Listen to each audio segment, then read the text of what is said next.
a Mobilian. I'm a friend of the Admiral's grandson. My brother went to school with Oliver Sims. I noticed there's no interview with any member of the Sims family here in this production.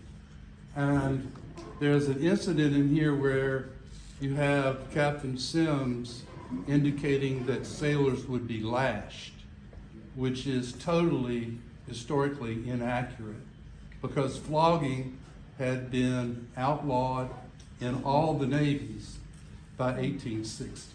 There was no more flogging. Second point, how do you know those conversations took place between Sims and his wife? Given she was born Spencer from Cincinnati, in the book Sims America, which is a genealogical study of the Sims family, it claims that she adopted Captain Sims' political opinions. So I don't know how we interpret a Southern woman after 4 years of war with her husband on the Confederate side and her sons being critical of Robert E. Lee. And just to give you a background, I've been to Cherbourg. I have visited the graves of the Confederate sailors that were buried there. I have been to Geneva to the Alabama room where the Alabama claims were settled, where there's a portrait of Raphael Sims. I've been to Liverpool. I've been to Birkenhead. I've been to Dock Number 4. I met the men who saved the plans for the Alabama when they were getting ready to be destroyed. I was chairman of the Save the CSS Alabama Committee when the French tried to take the Alabama as their ship, as a pirate ship and a privateer, which she was not. She was a commissioned warship. I helped with Senator Thurman, Strom Thurmond at the time, and Hal Heflin obtain money for the U.S. Navy to dive and bring artifacts from the Alabama back. So what I'm saying is that some of your film seems to me to be filled with presentism, being what we think and feel in the present rather than the 19th century. And I don't think that Raphael Sims cast his set aside for the South just to get command of a ship. If he had stayed with the Northern Arms, he would have definitely gotten the ship. So I don't think that could have been his motivation. I'm not saying that. Well, you've said it. And then also, you talked about pilfering. The Alabama's process was that every time they stopped a ship, neutral ships too, they made sure that no private property came aboard the Alabama.